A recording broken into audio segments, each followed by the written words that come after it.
Should you use an AI voice or your own human voice for your YouTube videos? Stay tuned, we're about to find out. I've never really liked the sound of my own voice in recording, so when I started this channel about 4 months ago, I decided to use an AI voice. I experimented with a few different services and eventually settled on 11 Labs because the voices sounded really good, at least compared to what I grew up with. Mattel Electronics presents 317 Bomb. And the pricing started at only $5 a month. $5 a month! So I picked my favorite voice and started rolling out videos immediately. I posted a new video every 1 to 2 weeks using this AI voice, but there would always be 1 or 2 negative comments about the voice. I thought to myself, well, I'm getting thousands of views per video and only 1 or 2 comments about the AI voice, so I didn't worry too much about it. Fast forward a couple months, and one of my videos managed to draw the attention of one of my favorite dev streamers, the Primogen. He seemed to enjoy my recent video about games in NeoVim, but within seconds he questioned if he was being subjected to an AI voice.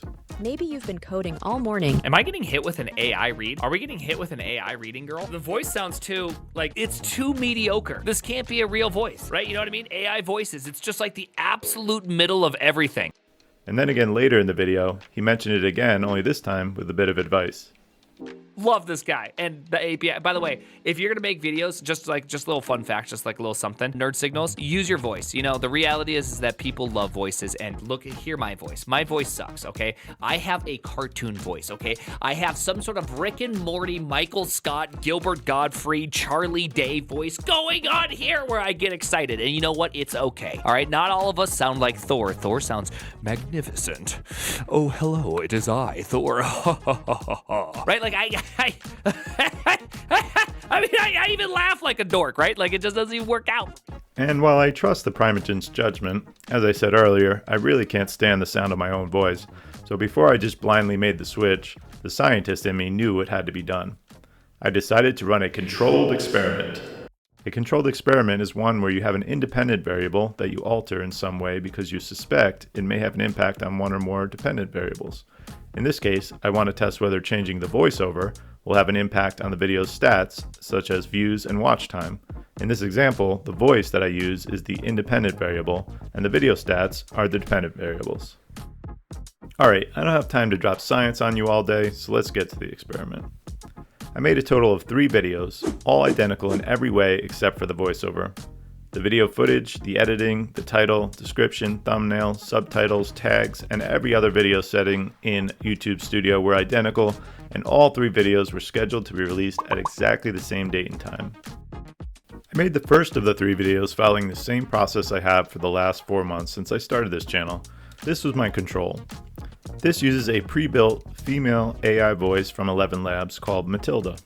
Hi, I'm Matilda. It's very nice to meet you. I personally like Matilda, but apparently you Zoomers find it cringe. Wait, did I use that term correctly?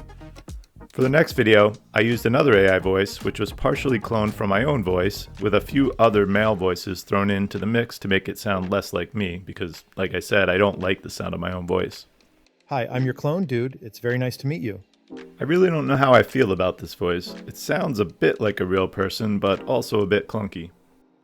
For the third and last video, I used a mid-tier microphone and provided the voiceovers myself.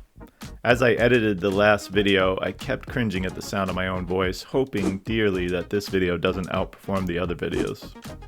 The scheduled release date came and the initial dozen or so views seemed pretty evenly distributed, but even after only a couple of hours, view counts were starting to diverge. By the end of the first day, a pattern was emerging. I decided to let the experiment continue for another week, at which point I decided to declare a winner. Here's the data for all 3 videos, but before I tell you which is which, I'll pause for a second so you can mentally take your best guess.